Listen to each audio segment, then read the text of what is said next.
Hello students, good evening to all of you. मैं S B Jaiswal आप सभी का रीजनिंग के इस रिकॉर्डिंग सेशन में हार्दिक स्वागत करता हूं। बच्चों, आज जो हमारा टॉपिक है वो वेन डायग्राम से संबंधित है। लास्ट वीडियो आपने सिलोजिज्म से देखा होगा, उसमें हमने रूल रेगुलेशन आपको बताए थे और कैसे क्वेश्चन सॉल्व करना चाहिए, क्या क्या उसके वेन डायग्राम बनते हैं, उस पर हमने डिस्कस किया था। इस वाले वीडियो में जो बच्चों हम लोग सीखेंगे, जो वेन डायग्राम स्पेशली जो होते हैं, जैसे आपको 3 वर्ड दे देगा और 3 वर्ड में आपसे पूछेगा कि बताओ इसमें जो है वेन डायग्राम इसका कैसे दिखना चाहिए। जनरली केस में 3 वर्ड ही दिए जाते हैं और उससे वेन डायग्राम यहाँ पर पूछा जाता है। तो वेन डायग्राम बहुत तरह के होते हैं। अब इसमें जो रियल में आपस में जो रिलेशन होता है ना, उसके ही बिहाफ से ये क्वेश्चन पूछा जाता है। जैसे फॉर मैं एग्जाम्पल आपको बताऊँ, आपको मैंने दिया यहाँ पर पोटैटो, ठीक है। फिर हमने लिख दिया आपको वेजिटेबल्स और फिर मैंने आपको दिया ब्रिंजल्स, ठीक है। तो पोटैटो, वेजिटेबल्स, ब्रिंजल। पोटैटो और ब्रिंजल जो होते हैं वो क्या होते हैं, दोनों ही वेजिटेबल्स के नाम हैं, सब्जियों के नाम हैं, लेकिन अलग अलग सब्जियों के नाम हैं, ठीक है। तो जब यहाँ पर इसका कहा जाएगा कि बताओ वेन डायग्राम क्या होना चाहिए, तो ऐसे केस में ये दोनों वेजिटेबल्स हैं, इसलिए वेजिटेबल्स का एक बड़ा सर्कल बनेगा और एक तरफ पोटैटो का और दूसरा ब्रिंजल का बनेगा। यानी पी फॉर पोटैटो आलू हो गए, ब्रिंजल्स हो गए यानी बैगन, और वेजिटेबल्स जो हो गए वो इन दोनों के केस में आएंगे, ठीक है। तो ये दोनों में जो तीनों में जो रियल में रिलेशन होता है उसके हिसाब से हमें यहाँ पर सेट करना होता है। अब यहाँ पर ये 3 वर्ड दे देंगे आपको और इसके बाद 4 ऑप्शन देंगे, ठीक है। एक ऑप्शन ऐसा देगा, एक ऑप्शन जो छोटे वाले हैं वो ओवरलैप में रहेंगे, हो सकता है एक ऑप्शन आपको एक सर्कल बाहर रहे, ब्रिंजल बाहर कर दे, कुछ भी ऐसा करके दे सकता है। 4 ऑप्शन में से हमें ढूंढना पड़ता है कि कौन सा इसका एग्जैक्ट रिलेशन है, ठीक है। अगर मैं यहाँ पर ब्रिंजल हटा दूँ, ठीक है, और मैं लिख दूँ एप्पल्स, तो एप्पल लिखूंगा तो जाहिर सी बात है भाई, वो सेब तो फल हो गया, फ्रूट हो गया, है ना, वेजिटेबल्स तो है नहीं। तो ऐसे कंडीशन में फिर हमारा आंसर क्या हो जाएगा, तो ये जो सर्कल मैंने बनाए थे ब्रिंजल्स के लिए ये बाहर हो जाएंगे, ये इसके अंदर यहाँ पर नहीं बनेगा और ये आप इस तरह से एप्पल्स ऐसे बना दोगे, ठीक है। तो डिपेंड करता है कि यहाँ पर तीनों में क्या रिलेशन है। अब वेजिटेबल्स तो पोटैटो है तो वो तो उसके अंदर बनेगा, लेकिन सेब क्या हुआ, वो तो वेजिटेबल्स है नहीं, फ्रूट है, तो इन दोनों से कोई लिंक नहीं इनका, वो बिल्कुल अलग बन जाएंगे, ठीक है।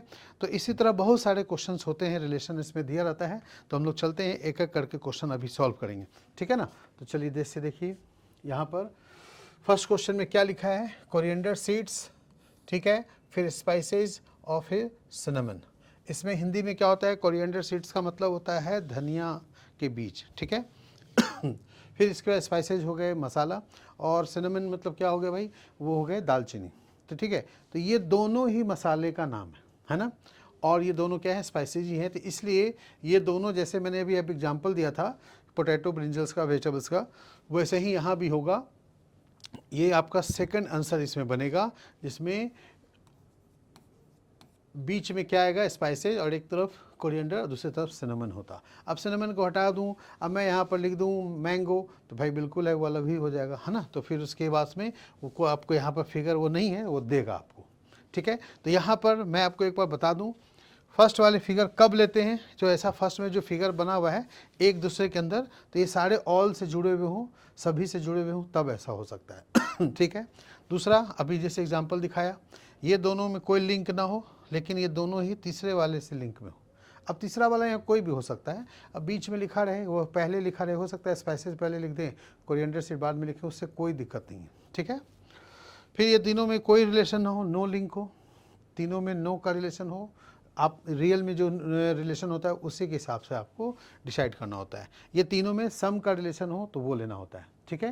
जैसे कुछ आपके एग्जांपल्स होते हैं, जैसे कुछ सिंगर्स एक्टर होते हैं, कुछ सिंगर डांसर होते हैं, ये सब टाइप का जो होगा वो यहाँ पर ये लिया जाएगा, जिसमें कुछ होते हैं, सारे नहीं हो सकते, ठीक है। फिर इसके बाद ये दोनों में भी जो दोनों इस टाइप के डिजाइन के बने हुए हों, ये ऐसा फिगर भी हो सकता है, या तो फिर ये ऐसा भी हो सकता है, उससे कोई दिक्कत नहीं होता। मतलब फर्स्ट और लास्ट वाले में कोई लिंक ना हो, नो का रिलेशन हो, है ना, लेकिन बीच वाले से वो थोड़ा थोड़ा रिलेशन बनाए, वही यहाँ पर शो करता है, ठीक है। तो ये आपको पाँचवें ऑप्शन, मतलब मैंने यहाँ 5 लिए हैं, ज़्यादा से ज़्यादा वेराइटीज़ देने की कोशिश की है, लेकिन एसएससी के एग्ज़ाम में जो होते हैं वो आपके 4 ही ऑप्शंस मिलेंगे, ठीक है। और जैसे दूसरे अदर एग्जाम में भी होते हैं तो उसमें कभी कभी 5 ऑप्शन होते हैं, किसी किसी पुलिस के एग्जाम में 5 क्वेश्चन होगा, 5 ऑप्शन होगा, ठीक है। और बीपीएससी पीसीएस के एग्जाम में भी 5 ऑप्शंस होते हैं, तो उसके हिसाब से मैंने यहाँ पर रखा है, इस वेराइटी में ही आपको यहाँ पर सोचनी है, ठीक है। तो फर्स्ट का आंसर आ गया, क्या आया, तो सेकंड, ठीक है। अब सेकंड का आंसर देखिए क्या होगा, तो प्लास्टिक लिखा है, बकेट्स लिखा है, फोटो फ्रेम लिखा है। तो बकेट्स मतलब बाल्टी हो गए, ठीक है। फोटो फ्रेम भी आप जान ही रहे हो, तो फोटो फ्रेम जो बनते हैं वो भी अलग अलग वैराइटीज़ के होते हैं, यानी प्लास्टिक के भी हो सकते हैं, लकड़ी के भी हो सकते हैं, स्टील मतलब कुछ और भी डिजाइन का हो सकता है, शीशे का भी हो सकता है। तो बकेट भी प्लास्टिक का भी होता है, और बहुत सारे बाल्टी जो होते हैं स्टील के होते हैं, लोहे के हो सकते हैं, है ना। तो इसलिए ये प्लास्टिक लिखा है, मतलब ये दोनों में थोड़ा थोड़ा का रिश्ता है। बकेट्स और फोटो फ्रेम आपस में कोई रिलेशन नहीं, लेकिन बकेट का प्लास्टिक से और फोटो फ्रेम का प्लास्टिक से रिलेशन होता है कि वो हो सकते हैं। तो इसलिए यहाँ पर आंसर क्या होना चाहिए, तो ये आंसर ये बनेगा, ठीक है। अब बड़े वाले जो बना हुआ है इसमें आप क्या नाम रखेंगे, अब इसमें बीच में है तो प्लास्टिक रखेंगे, एक तरफ फोटो फ्रेम एक तरफ बकेट, कहीं भी रख दो, ठीक है। तो इसका आंसर क्या बनेगा, ई। तो तीसरे का आंसर तो अब समझ में आ गया होगा भाई, ये क्या होगा, तो ईयर है, डे है सॉरी, ईयर है, डे है और वीक है। तो सारे वीक डे मिलाकर के वीक होते हैं, 7 दिनों का एक सप्ताह होता है, और 52 सप्ताह का एक साल होता है, यानी सारे वीक्स मिलाएंगे तो ये सब मिलेगा ना, बनेगा आपका। अब यह मंथ्स भी होता तो मंथ्स भी तो ईयर मिलाकर के मंथ्स बन सकते हैं, डेज मिलाकर भी मंथ्स बन सकते हैं, ठीक है जी। तो मंथ्स मिला के ईयर बनेंगे, वीक मिला करेंगे तो फिर वो मंथ्स भी रेडी हो जाएगा। तो ज़्यादातर 3 ही देते हैं, ठीक है। अब मैं ईयर हटा दूँ या मंथ्स रखूँ, है ना, या वीक हटा दूँ मंथ्स रखूँ, तब भी हर केस में फर्स्ट ही आंसर इसका बनेगा और कोई आंसर नहीं बनेगा, ठीक है, क्योंकि वो सब एक दूसरे के अंदर ही होंगे। और यह नाम रखना चाहें तो क्या रख सकते हैं, तो अंदर रखेंगे डे, ठीक है, डेज मिलाकर के वीक बनता है, सप्ताह बनता है, और सप्ताह सारे मिलाकर के क्या बनते हैं, ईयर बनते हैं, वर्ष बनते हैं, ठीक है। तो इसलिए जो है आपका ये अंदर भी होना चाहिए, ठीक, okay. Next, India, Delhi, Assam, ये अब देखिए इसमें क्या बनेगा। अब भाई इंडिया है, दिल्ली है, असम है, तो जाहिर सी बात है दिल्ली भी एक तरह से शहर भी है, स्टेट है, और असम भी क्या है, राज्य ही है। दिल्ली भी राज्य का ही दर्जा दिया गया है, तो ऐसे केस में सब इंडिया के अंदर ही आते हैं ना, तो इसके आंसर भी क्या बन जाएंगे भाई, तो बी बनेंगे ना, ठीक। इसी तरह अब नेक्स्ट लिखा है सिंगर, एक्टर, डांसर, गायक, नायक और नर्तक, ठीक है। तो ये सिंगर, एक्टर, डांसर में क्या होगा भाई, तो कुछ सिंगर डांसर भी हो सकते हैं, कुछ डांसर सिंगर भी हो सकते हैं, कुछ एक्टर भी गा सकते हैं, डांस भी कर सकते हैं, सारे नहीं, ठीक है। तो इस तरह से सिंगर, एक्टर, डांसर जो है यहाँ पर सम का रिलेशन बनेगा, तो डी पार्ट होगा, ठीक है। Employ, income tax donor and male, employ हो, इनकम टैक्स डोनर हो और मेल, ये कैसे बनाएंगे, इसमें क्या होना चाहिए। तो देखो जितने भी एम्प्लॉय होते हैं, अब एम्प्लॉय भी तो हर लेवल का होता है, छोटा एम्प्लॉय मतलब कम सैलरी वाले, फिर उससे ज़्यादा सैलरी वाले, उससे ज़्यादा सैलरी वाले। तो इनकम टैक्स डोनर सारे तो नहीं होते, कुछ हो सकते हैं, ठीक है। अब इनकम टैक्स कौन देगा भाई, जिसका इनकम टैक्स का जो लेवल है उसके से ज़्यादा हो जाए। अब कोई 10 लाख कमा रहा है, 25 लाख कमा रहा है, तो उसे इनकम टैक्स डोनर है, ठीक है। मैं पर एनम की बात कर रहा हूँ, ठीक है। और अगर कोई 2 लाख 3 लाख पर एनम कमा रहा है हर एक साल, तो उसके एक एम्प्लॉइज़ है लेकिन कम सैलरी है, तो वो इनकम टैक्स क्यों देगा, उसको तो देने की ज़रूरत नहीं है ना, छूट है यहाँ पर उसके लिए। तो इसलिए वो एम्प्लॉय जो है इनकम टैक्स डोनर नहीं होंगे। फिर मेल है तो इनकम टैक्स डोनर पे फीमेल भी हो सकते हैं, एम्प्लॉय मेल और फीमेल दोनों हो सकते हैं। इसका मतलब यहाँ पर क्या होना चाहिए, ये भी डी बनेगा, डी बनेगा ना। यहाँ पर हम लोग क्या रखेंगे, एम्प्लॉय कहीं रख लो, इनकम टैक्स डोनर रख लो और मेल रख लो। कुछ मेल इनकम टैक्स डोनर होते हैं, कुछ मेल एम्प्लॉय होते हैं, कुछ मेल कुछ और होते हैं, ठीक है, कुछ फीमेल भी होती है इनकम टैक्स डोनर, इसलिए सम का केस यहाँ पर बनेगा। इसलिए यहाँ पर आंसर जो होंगे इनका डी आएगा, ठीक है जी, ओके। चलिए आगे बढ़ें। नेक्स्ट केस में देखिए, cricketer, player, human races, human races मतलब मानव जो होगा वो रेस लड़ने वाला, ठीक है। अब यहाँ पर देखिए इसमें कैसे आप डिसाइड करोगे कि कौन सा यहाँ पर होगा। तो क्रिकेटर तो प्लेयर होता ही है, हुमेन रेसेस मतलब वो जो मानव जाति रेस लड़ते हैं। एक तो रेस होता है घोड़ों का भी रेस होता है, ठीक है, लेकिन एक आदमियों का भी रेस होता है, इसलिए यहाँ ह्यूमन रेस लिखा हुआ है। ठीक है, तो यहाँ पर ह्यूमन रेसेस है, वो भी प्लेयर में आएंगे, क्रिकेटर भी प्लेयर में ही आएंगे। तो क्रिकेटर और ह्यूमन रेसेस का रेसेस कोई अलग ही चीज़ हो गया, वो तो अलग ही हो गया, है ना। मानो अब ये ह्यूमन रेसेस क्यों लिखा हुआ है, जो अब एथलेटिक्स जो है ह्यूमन रेसेस ही है, जो दौड़ते हैं। बहुत जगह देखो घोड़ा गाड़ी दौड़ता है ना, घोड़े का रेस होता है, कहीं फिर बैलों का रेस होता है, तो इसलिए ह्यूमन रेसेस लिखा हुआ है। तो क्रिकेटर एक अलग प्लेयर है ना, और ह्यूमन रेसेस अलग प्लेयर होंगे। तो यहाँ पर क्या बनना चाहिए, तो यहाँ पर ई आंसर बनेगा। ठीक है, आप बीच में प्लेयर रख सकते हो, एक तरफ क्रिकेटर रख सकते हो, एक तरफ ह्यूमन रेसेस रख सकते हो। तो अब ह्यूमन रेसेस ना होता तो वहाँ प्लेयर वो फुटबॉलर दिया तो फुटबॉलर भी होता, तब भी ये आंसर बनता। ठीक है, हॉकी प्लेयर भी हो सकता था, दिया रहता। चलिए नेक्स्ट देखिए, मेल फीमेल टीचर। अब मेल फीमेल तो कंबाइन करेंगे नहीं, है ना, वो तो अलग ही रहेंगे। टीचर मेल भी हो सकता है, फीमेल भी हो सकते हैं। तो ऐसे केस में यहाँ पर आंसर कौन सा सही होगा, ई। ठीक है, यहाँ पर मेल एक तरफ फीमेल और दूसरा टीचर है। तो कुछ लोग गलती से बी ले लेते हैं। ठीक है, उनको लगता है कि टीचर बड़ा वाला होगा, मेल फीमेल अंदर। तो अगर बी आप लोगे आंसर, तो नाम भी लिखना पड़ेगा। मेल अंदर आप यहाँ मेल रखेंगे, यहाँ फीमेल रखेंगे, है ना, और टीचर बाहर रखेंगे। तो आप पढ़ेंगे कैसे, all males are teacher, all females are teacher. ऐसा होता नहीं है, मेल फीमेल सारे टीचर थोड़ी होते हैं, कोई डॉक्टर भी होता है, कोई इंजीनियर भी होता है। ठीक है, तो इसलिए यहाँ बी लेना आंसर सेकंड के लिए, 8वें के लिए गलत है, 8वें क्वेश्चन के लिए। ठीक है, नेक्स्ट बताओ क्या होगा, टेबल्स, वुडन ऑब्जेक्ट्स, चेयर्स। अब टेबल्स और चेयर तो अलग अलग ही है। ठीक है, वुडन ऑब्जेक्ट्स जो है वो लकड़ियों के जो बने हुए चीज़ होती हैं, वो क्या होता है, तो भाई टेबल चेयर प्लास्टिक के भी हो सकते हैं, लकड़ियों के भी बने होते हैं, और लकड़ियों के जो होते हैं वुडन ऑब्जेक्ट्स और भी बहुत सारे चीज़ हो सकते हैं टेबल चेयर के अलावा। तो ये भी क्या होगा, यहाँ पर ई बनेगा। तीनों का देखिए आंसर जो है वो ई आया है यहाँ पर। ठीक है, अब यहाँ पर देखिए अगर मैं डी लेता हूँ इसमें, तो कुछ टेबल चेयर होते हैं, कुछ टेबल चेयर कुछ चेयर टेबल होते हैं, बोलना पड़ेगा। लेकिन टेबल अलग चीज़ है, चेयर अलग चीज़ है ना, वो साथ में फर्नीचर का पार्ट है। ठीक है, तो वुडन ऑब्जेक्ट भी लिखा है, तो वुडन ऑब्जेक्ट में बहुत सारे खिलौने भी हो सकते हैं, वो लकड़ियों के बने हुए चीज़ें। ठीक है, अलमारी भी हो सकते हैं। तो इसलिए यहाँ पर वो दोनों में टेबल चेयर अलग अलग होंगे, और वो आपका यहाँ पर बनेगा। ठीक, फिर देखिए वेल फिशेज क्रोकोडाइल। अब यहाँ पर क्या होगा, तो कुछ लोग यहाँ पर बनाते समय ये गलती करते हैं कि उनको लगता है कि वेल फिश है। ऐसे बोलचाल में हम लोग बोलते हैं डॉल्फिन मछली, वेल मछली, है ना, वेल फिश। लेकिन वेल जो होती है, डॉल्फिन, ये सब जो होती हैं मैमल्स होती हैं। क्योंकि फ़िश में क्या उनका कैरेक्टर्स क्या है भाई, तो फ़िश में गिल्स बने होते हैं, गलफड़े बने होते हैं, वो पानी के अंदर सांस लेती हैं। जबकि वेल और डॉल्फिन पानी के ऊपर आके सांस लेती हैं, नाक से सांस लेती हैं, उनमें गिल्स बना ही नहीं होता। वो लोग डायरेक्ट बच्चा पैदा करते हैं, फिशेज में अंडा आता है तब बच्चा उससे बाहर आता है। ठीक है, तो ये कैरेक्टरिस्टिक है। वेल जो है मैमल, फिश आ गया क्वाड्रा फैमिली बोल सकते हो, क्रोकोडाइल रेप्टाइल हो गया, ये अलग है, तीनों अलग अलग होंगे सेपरेट। इसलिए इसका आंसर जो होगा वो क्या होगा, सी होगा। ठीक है, यहाँ पर ई इसको नहीं ले सकते। यहाँ पर कुछ लोग गलती से डी भी ले लेते हैं, या और भी कोई एक ऑप्शन होता है जिसमें वेल और फिश अंदर होता है बना हुआ एक दूसरे का, और तीसरा सर्कल बाहर होता है। तो ज़्यादातर लोग वो भी ले लेते हैं, क्योंकि ऑप्शन में कंफ्यूज करने वाले भी वेन डायग्राम बने का देगा ही देगा।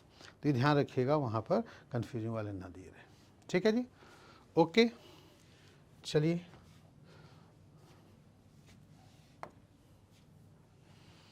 इसमें क्या लिखा है, female mothers police officers, females mother police officer. तो यहाँ पर जितने भी मदर होती हैं वो तो फीमेल ही होंगी। अब यहाँ पर थोड़ा वेन डायग्राम मैंने चेंज किया है इस क्वेश्चन के लिए। ठीक है, अब ये उस 5 टाइप का था, अब ये 5 टाइप का अलग है इसमें। तो पुलिस ऑफिसर जो होती हैं वो फीमेल्स भी हो सकती हैं, है ना। कोई लेडीज़ पुलिस ऑफिसर है, शादीशुदा है, उनके बच्चे भी हो सकते हैं, तो मदर भी हैं। तो इसका मतलब ये सम का केस बनेगा। पुलिस ऑफिसर का फीमेल के साथ, मदर के साथ सम का ही रिलेशन बनना चाहिए। लेकिन मदर का फीमेल के साथ, सारी माताएँ जो होती हैं वो महिलाएं होती हैं। तो ऑल मदर्स आर फीमेल, यहाँ पर कौन सा सुटेबल है ऑप्शन, तो ये ऑप्शन आपके सुटेबल हैं सी। ठीक है, यहाँ पर जब आप बनाएंगे तो मदर्स अंदर होगा, ठीक है, फीमेल्स बाहर, और यहाँ क्या होगा, पुलिस ऑफिसर। ठीक है। अब पुलिस ऑफिसर की जगह है डॉक्टर, इंजीनियर, टीचर, कुछ भी लिख सकता था, तब भी यहाँ पर यही बनता। सारी माताएं क्या होती हैं? फीमेल होती हैं। Some females are mothers, all females are mother नहीं बोल सकते ना, सम फीमेल्स आर मदर। और पुलिस ऑफिसर जो होते हैं वो सम के केस में बनेंगे। ठीक। नेक्स्ट क्या आपका? Teachers, human beings, graduates. Teacher, human beings, graduates. तो इसमें कैसे बनेगा भाई? तो टीचर्स ग्रेजुएट में भी, पोस्ट ग्रेजुएट भी हो सकते हैं, टीचर नॉन ग्रेजुएट भी टीचर हो सकते हैं। ठीक है, कोई ऐसा नहीं बोला कि सरकारी टीचर है जिसको बीएड करना जरूरी है, ये सब नहीं ऐसा लिखा है। ओके, तो वो अभी सिंपल टीचर लिखा है सबके लिए। फिर ह्यूमन बींग्स है, तो ये सब भी ह्यूमन बींग्स ही होंगे। तो यहाँ पर आंसर फिर कौन होगा? तो यहाँ पर आंसर बनेगा ए। ठीक है, इसमें आप ह्यूमन बींग्स पूरा लोगे बड़ा वाले। ठीक है, और टीचर्स ये हो जाएंगे, और ह्यूमन बींग्स, सॉरी एक और है क्या? ग्रेजुएट और ह्यूमन बींग्स ये। ठीक है, कुछ टीचर ग्रेजुएट होते हैं, कुछ ग्रेजुएट टीचर भी हो सकते हैं। ठीक है, सभी लोग सोचते हैं कि टीचर तो ग्रेजुएट ही होगा, नहीं ऐसा ज़रूरी नहीं है। टीचर जो है वो, मान लिया कोई स्टूडेंट है जो ग्रेजुएशन कर रहा है और साथ में ट्यूशन भी पढ़ा रहा है, तो ट्यूशन जहाँ पढ़ा रहा है बच्चे के लिए तो टीचर ही हुआ ना। ठीक है, पार्ट टाइम जॉब के तौर पे, फ्रीलांसर के तौर पे भी पढ़ाता है बहुत लोग, पढ़ाई भी कर रहे हैं साथ में टीचिंग भी कर रहे हैं, या कुछ और भी काम करते हैं लोग। तो ऐसे केस में सारे टीचर्स ग्रेजुएट हो जरूरी नहीं। ठीक है, चलिए यहाँ पर देखिए नेक्स्ट क्या है? Mammals, crows, cows. ठीक है, अब इसमें सोचो मैमल्स, फिर इसके बाद है क्रोज और काउज। तो भाई गाय तो मैमल्स ही होती हैं, मैमल्स का हिंदी में बोलते हैं स्तनधारी, है ना, स्तनधारी स्तनपायी प्राणी। ठीक है, तो गाय तो होती हैं, तो यानी काउज जो है वो तो मैमल्स के अंदर आ जाएगा। क्रो, कौवा, तो वो क्या है? वो तो पक्षी है। ठीक है, तो वो तो मैमल्स में होगा नहीं, तो इसलिए यहाँ पर आंसर कौन सा होगा? तो बी होगा। ठीक है, इसका आंसर हमें क्या लेना चाहिए? बी। ठीक है जी, क्रो बाहर आ जाएंगे, काउज अंदर, मैमल्स बाहर। ठीक, नेक्स्ट लिखा है wire, copper, paper. Wire, copper, paper, यानी यहाँ पर जो आपके वायर हैं वो कॉपर के भी हो सकते हैं, एल्युमिनियम के भी वायर हो सकते हैं।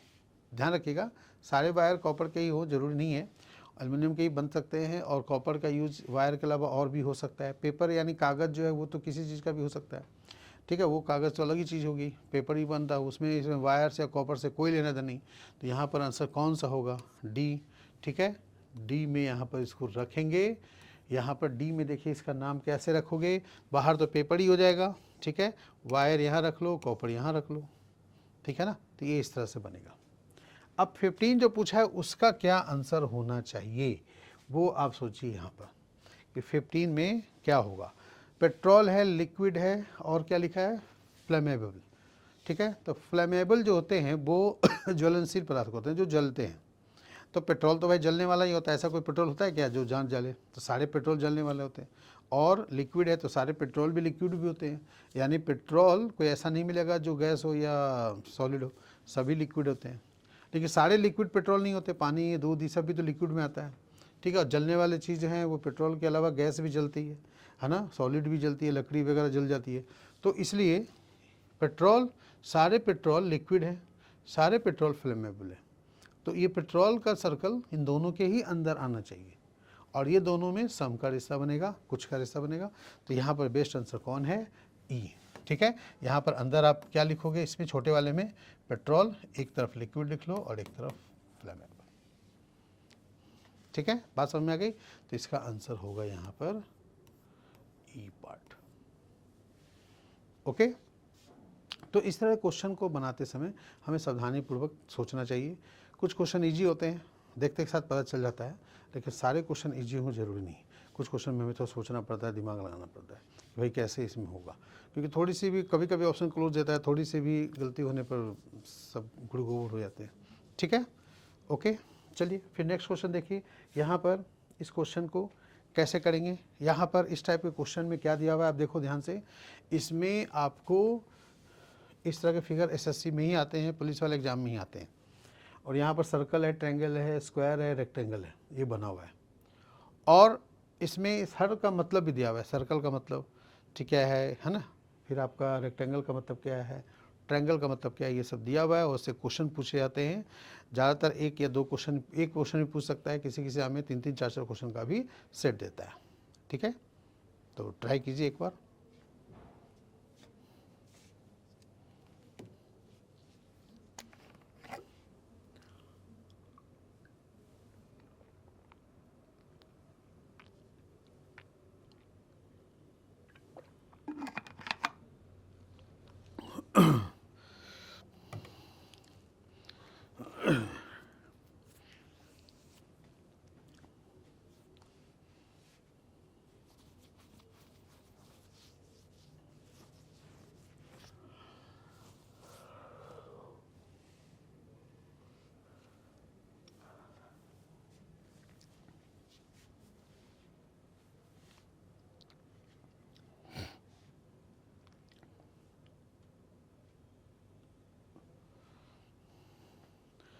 देखिए, तो यहाँ पर किसका क्या मतलब दिया हुआ है, अब ध्यान से देखिए। तो यहाँ लिखा हुआ है सर्कल जो है वो एजुकेटेड के लिए, ठीक है ना, देख रहे हैं आप, सर्कल क्या है, एजुकेटेड के लिए, यानी ये वाला पोर्शन जो है, मैं शॉर्ट में लिखता हूँ, एजुकेटेड के ऊपर तो लिखा हुआ है ही, ताकि आप बनाते समय देखेंगे। फिर इसके बाद आगे देखिए लिखा हुआ है स्क्वायर जो है हार्ड वर्किंग के लिए, ये स्क्वायर हुआ, ये किस लिए, हार्ड वर्किंग, HW में शॉर्ट में लिख रहा हूँ, ठीक है, हार्ड वर्किंग के लिए। फिर इसके बाद ये स्क्वायर हार्ड वर्किंग हो गया। ट्रायंगल किस चीज़ के लिए है, अर्बन के लिए, जो शहरी क्षेत्र के लिए है उसके लिए ट्रायंगल्स बना हुआ है। ओके, और फिर रेक्टेंगल जो हो गया वो ऑनेस्ट पीपल के लिए। ये रेक्टेंगल्स क्या है,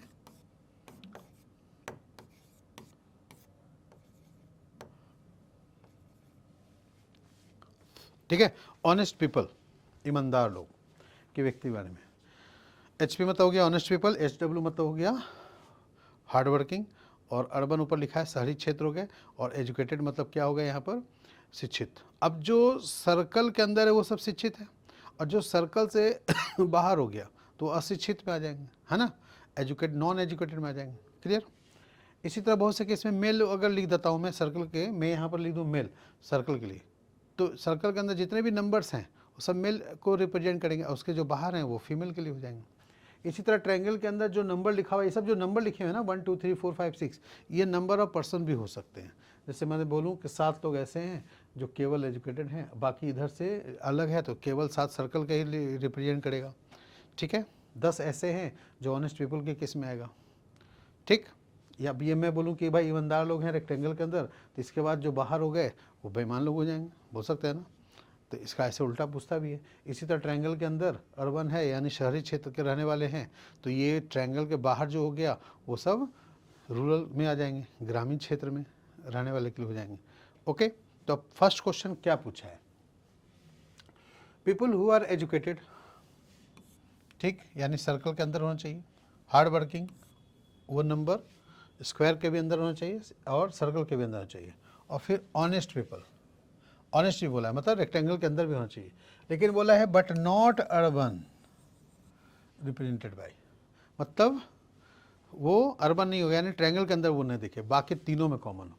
तो कौन सा ऐसा नंबर है, 9, ये 9 दिख रहे हैं आप लोग, ठीक है, वो 9 ट्रायंगल से बाहर है, बाकी तीनों में कॉमन है। ठीक है, तो इसका मतलब क्या हुआ कि यहाँ पर आपके आंसर बन जाएंगे सी। ठीक है, ध्यान रखिएगा, अगर यहाँ पर बट नॉट अर्बन की जगह मैं लिख दूँ बट नॉट रूरल, ग्रामीण क्षेत्र का ना हो तो ना हो, तो इसका मतलब अर्बन हो, इसका उल्टा भी लिख करके पूछता है।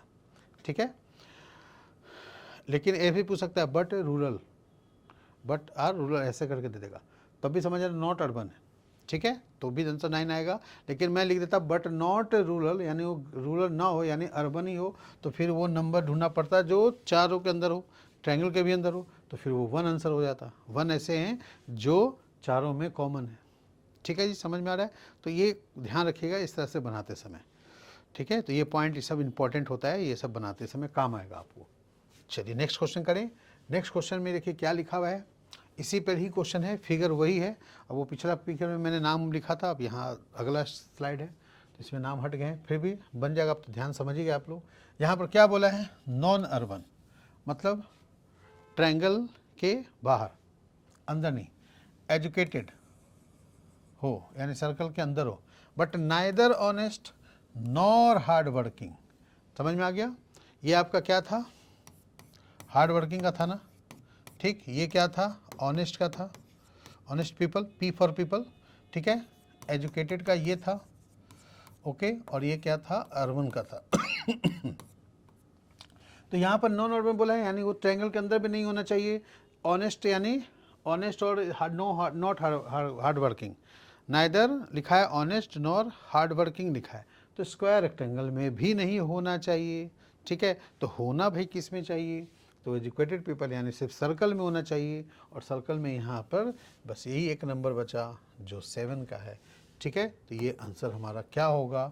डी पार्ट, ठीक है। तो ध्यान रखिएगा, इस टाइप के क्वेश्चन में कुछ ऐसे ही घुमा घुमा के आपको देगा। अब अगर मैं जैसे मैं बोलूं कितने ऐसे बंदे हैं both hard working and educated, ये क्वेश्चन मैंने पूछ दिया। ऐसे यहाँ पर इसी तरह लिखा रहेगा स्टेटमेंट बना करके, है ना। और मैंने क्या लिखा? हार्ड वर्किंग हो और एजुकेटेड दोनों हो, तब वैसे कंडीशन में, बाकी के लिए तो मना नहीं किया ना, बाकी के लिए मना नहीं किया है। यहाँ पर नॉट ये सब लिख दिया तो मना कर दिया कि वो नहीं होना चाहिए। तो कभी कभी मना नहीं करता, वो डायरेक्ट ऐसे लिखेगा हार्ड वर्किंग और एजुकेटेड दोनों होना चाहिए। तो यहाँ पर तब आप क्या करेंगे? तो यानी हार्ड वर्किंग मतलब आपका स्क्वायर और एजुकेटेड यानी सर्कल दोनों में हो, बाकी में हो भी ना भी हो तब भी चलेगा। तो ऐसे केस में अब आप देखिए इनके कॉमन पार्ट, यहाँ से ये वाला पार्ट, ठीक है ना, ये आपका कॉमन इसमें आएगा। तो ये अब इसमें देखिए ये जो मैंने बनाया है डिजाइन, ये हार्ड वर्किंग और एजुकेटेड यानी स्क्वायर और सर्कल दोनों के अंदर है। तो ऐसे कंडीशन में आपको ऑप्शन देगा 1, 2 एंड 9, तो ये आप ले लेंगे। हो सकता है ये ऐसे ना दे करके आपको दे दे 1 + 2 + 9 = 12, तो 12 ऑप्शन दे सकता है, तो 12 आपको लेना पड़ेगा। तो यहाँ 12 ये वाली मत समझिएगा, ठीक है। 12 का मतलब हो जाएगा कुछ तीनों में जो भी इतने कॉमन नंबर आए सबको ऐड करके टोटल बताना था, ठीक है। तो ऐसे भी यहाँ पर ऑप्शन यहाँ पर आते हैं, आपको ध्यान में रखनी है, ठीक है।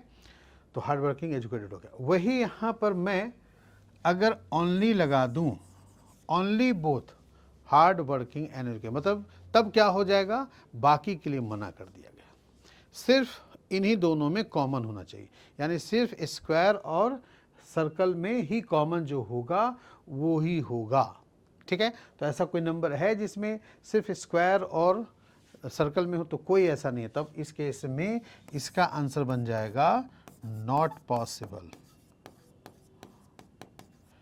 ठीक है, या लिख देगा नन, ऐसा कोई नहीं है, ठीक है। बात समझ में आ गई? सिर्फ आपसे क्या बोल रहा है भाई? तो ये बोल रहा है क्या? केवल हार्ड वर्किंग हो और एजुकेटेड हो और कुछ ना हो। ये चीज़ देखिए यहाँ पर थोड़ा सा जगह बाकी है। अगर यहाँ कुछ नंबर मैं लिख देता, यहाँ पर जो मैं दिखा रहा हूँ डॉटेड, है ना, वो जो उसके अंदर का पार्ट है वो शो करेगा क्या? वो सिर्फ वो दोनों के लिए थोड़ा सा, अगर वहाँ पर थोड़ा सा भी बढ़ा करके कुछ नंबर लिख देते तो फिर आंसर वो हो जाता, कोई दिक्कत नहीं था। अब जैसे मैंने लिखा है ओनली हार्ड वर्किंग एजुकेटेड, मैं अगर इसके जगह पर लिख दूँ only honest people and educated, तो भाई इसका मतलब केवल रेक्टेंगल और सर्कल में होना चाहिए। तो वो नंबर यहाँ पर कौन हो जाएगा? तो फिर 8 हो जाएगा, ठीक है। उसी में है, बाकी किसी में नहीं है। तो जहाँ पर नहीं पॉसिबल है वहाँ पर नहीं लिखेंगे, नॉट पॉसिबल या नन आंसर लेंगे, ठीक है जी। उम्मीद है समझ में आ गया होगा। चलिए इससे रिलेटेड एक लास्ट क्वेश्चन करें हम लोग। यहाँ पर क्वेश्चन में क्या लिखा है? Which of the following statements is true, कौन सा स्टेटमेंट जो है वो सही है इसमें से, ठीक है। तो फर्स्ट स्टेटमेंट क्या लिख बोला है यहाँ पर?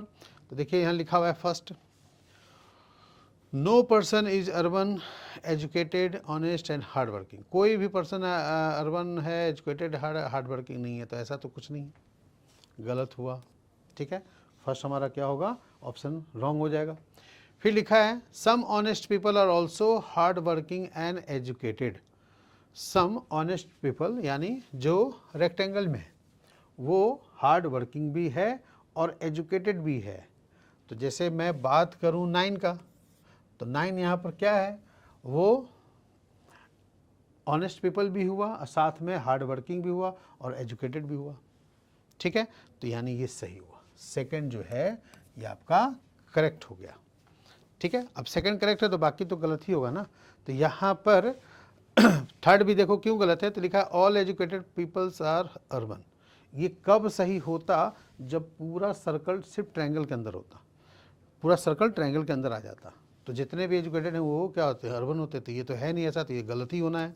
ठीक है, फोर्थ में अनएजुकेटेड पीपल यानी जो सर्कल से बाहर है, आर ईदर ऑनेस्ट और हार्ड वर्किंग। इसका मतलब क्या हुआ, जो सर्कल से जो बाहर हैं वो या तो ऑनेस्ट है या तो हार्ड वर्किंग पीपल है। तो भाई देखो 11 तो बोथ में आएगा ना, वो तो दोनों है, इसलिए ये भी 100% ट्रू नहीं है। फोर्थ ऑप्शन भी जो गलत है, आइदर लिखा है। ठीक है, अगर यही लिखा होता uneducated people are both honest and hard working, तो ये ट्रू हो जाता फिर। ठीक है, तो फिर वो हटाता, क्योंकि 11 जो है ना यहाँ पर, ये आपका अनएजुकेटेड पीपल है, वो इससे बाहर है। अब रूरल और अर्बन की तो बात कर नहीं रहा है, तो जिसका अनएजुकेटेड की बात कर रहा है, और फिर वो या तो ऑनेस्ट लिखा है, तो यानी बोथ इसको लिखा होना चाहिए, both honest and hard working, तो वो 11 के लिए कारण सही हो जाता। ठीक है, ओके, तो उम्मीद करता हूँ आपको ये कुछ टाइप के क्वेश्चन समझ में आ गए होंगे, और ये काफ़ी सब इंपॉर्टेंट क्वेश्चन है। इसमें पुलिस के एग्जाम में, रेलवे के एग्जाम में, एसएससी, सीजीएल, सीएचएसएल और एमटीएस के एग्जाम में पूछते ही पूछते हैं। अब प्री भी हो गया, मेंस भी हो गया, तो किसी न किसी में होगा। अब ऐसा हो सकता है प्री में आ जाए तो मेंस में ना आ जाए, या प्री में ना आए तो मेंस में आ जाए, लेकिन कभी कभी दोनों में भी आ सकते हैं। इसके पहले जो हमने वीडियो अपलोड किया था सिलोजिज्म का, वो भी आपके वेरी इंपॉर्टेंट टॉपिक, वो हर एग्जाम में ही पूछे जाते हैं, इसलिए सिलोजिज्म थोड़ा टफ है। ये सब तो फिर भी आसान है, बन जाता है, लेकिन सिलोजिज्म जो है वो थोड़ा सा रूल रेगुलेशन के हिसाब से वेन डायग्राम बना करके प्रैक्टिस करनी पड़ती है, तब जा करके सही होता है।